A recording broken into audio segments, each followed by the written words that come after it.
Hello সবাইকে, কেমন আছেন সবাই? নিয়ে আসলাম আর একটা নতুন রেসিপি, ব্রয়লার মুরগি দিয়ে রোস্ট। ব্রয়লার মুরগিগুলো একটু বড় বড় পিস করে কেটে নিয়েছি।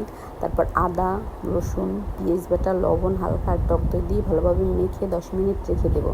10 মিনিট ঢেকে রাখবো, অবশ্যই মেখে রাখতে হবে। এরপর একটা কড়াই বসিয়ে তাতে পরিমাণ মতো তেল দিয়ে ওই যে মেখে রাখা মাংসগুলো এবার অল্প অল্প করে ভেজে নেব।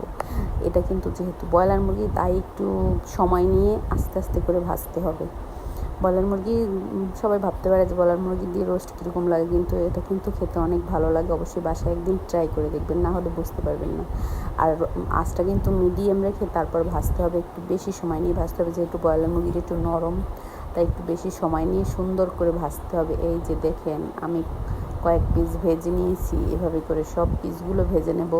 তারপর আবার একটা কড়াই বসিয়ে তাতে দিয়ে দেব পেঁয়াজ বাটা, রসুন বাটা, আদা বাটা, সব কিছু ভালোভাবে নেড়ে চেড়ে একটু ভাজা ভাজা হয়ে আসলে তারপরে এর মধ্যে দিয়ে দেব দুধ।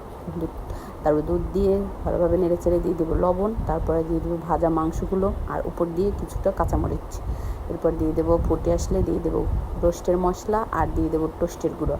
তারপর ঝোলটা ঘন হয়ে আসলে নামিয়ে নিলেই রেডি ব্রয়লার মুরগির রোস্ট। কেমন লাগলো ভিডিওটা অবশ্যই জানাবেন। টাটা।